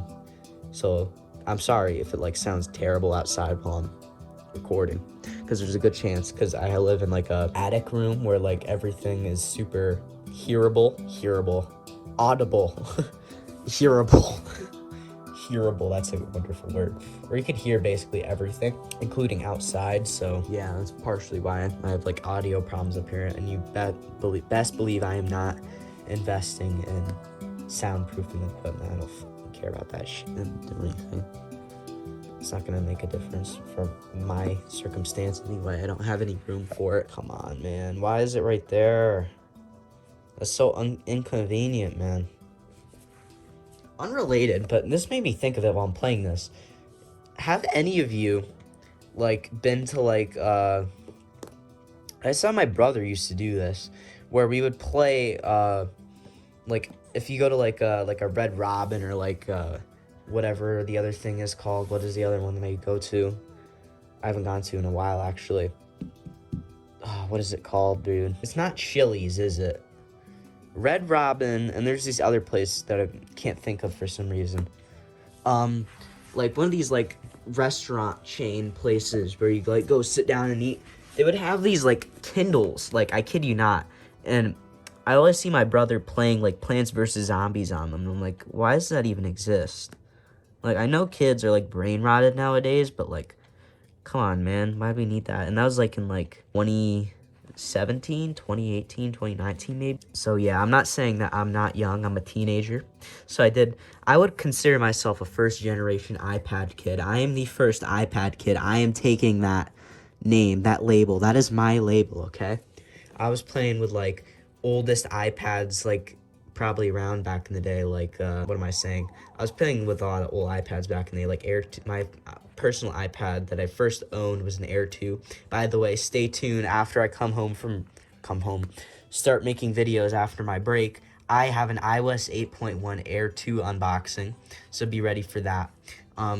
Yeah, same color, except it's not 32 gig or like 64, which is kind of stupid. I hate that. But yeah, I'm getting one of those, which I'm very excited about. That's going to be the ultimate gaming machine.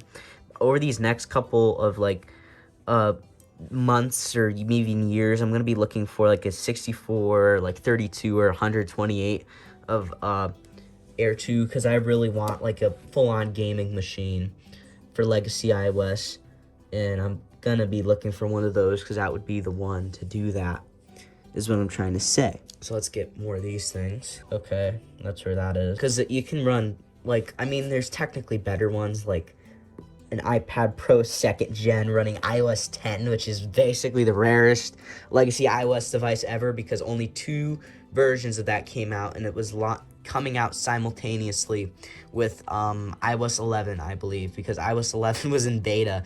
It was like 10.3.3 and 10.3.2 are the 2 versions that iPad had, and it's very rare to find one of those. That would technically be the ultimate gaming machine, because I can run all the old 32-bit games. I've seen videos of people playing the first Minecraft version on that thing, and that would actually be my dream one, but I really like iPad Air 2s, basically, because that is basically my first real iPad that I owned. So yeah, but anyway, let's keep going. I'm gonna try to get past this last wave, and I'm gonna call the video, because we've been playing for like half an hour at this point. I started at like 7, it's now like 7:40, and who knows, maybe you'll do another sequel to this video. I'm also looking for like speaking of like stuff I'm looking for on eBay for maybe future videos. 64 gig 4.3.3 iPad 2, that's another one that I really am after. What's the other one?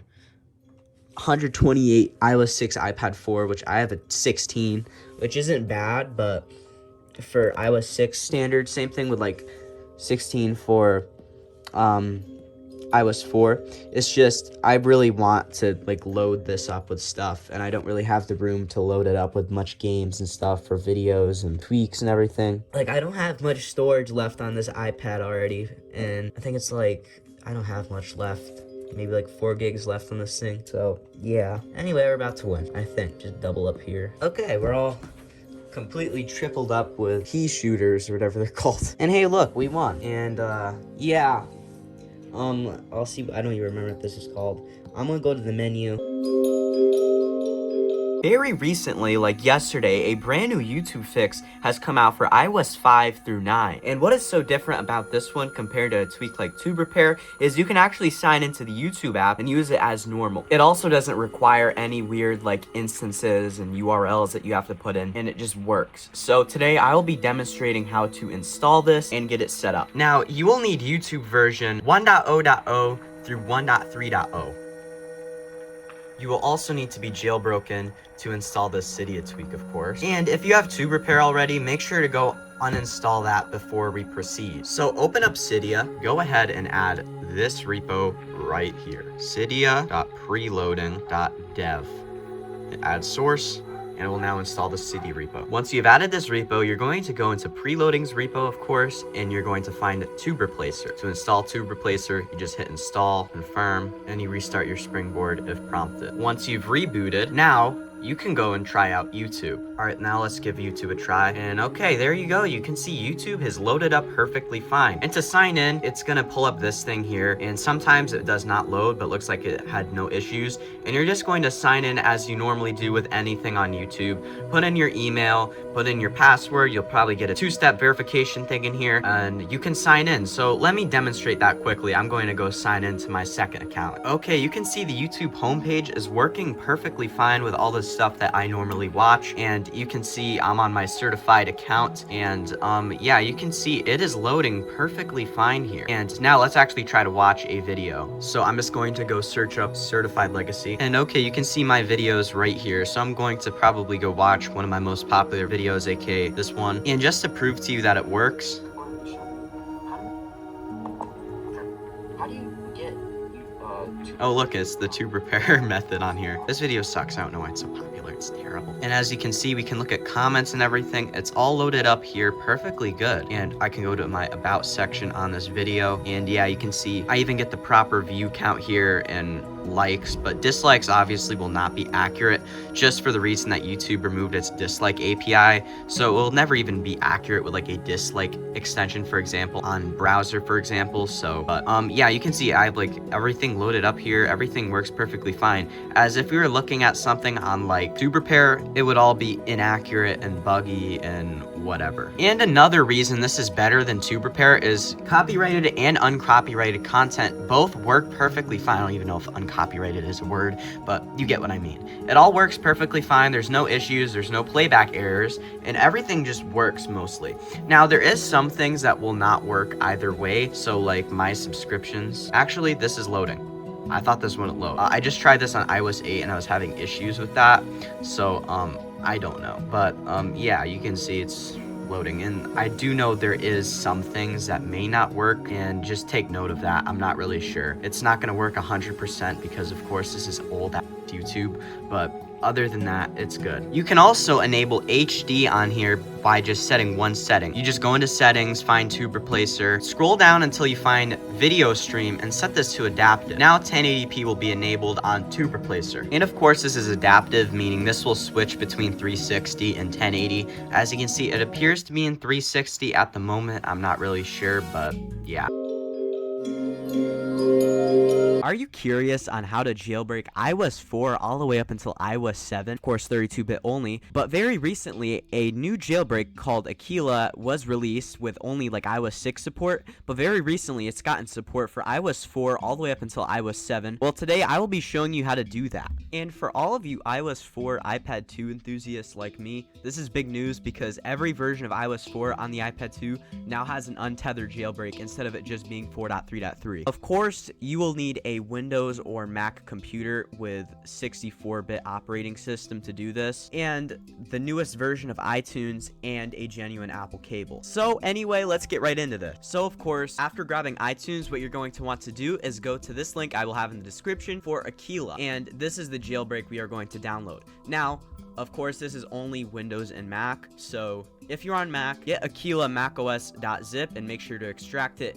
And for Windows, you don't have to extract anything. You just get a direct exe file. So now that I've downloaded this on Windows, I will now connect up my iPhone 5 running iOS 6.1.4, and all I gotta do is run Aquila. And a quick note for Windows users, you will have to uninstall Apple Music before you proceed, so I'm going to do that quickly. So just power up Aquila again, and as you can see, it is now going to attempt to jailbreak the device right here. And I'll just leave this right open so you can see what it does as it does the jailbreak. So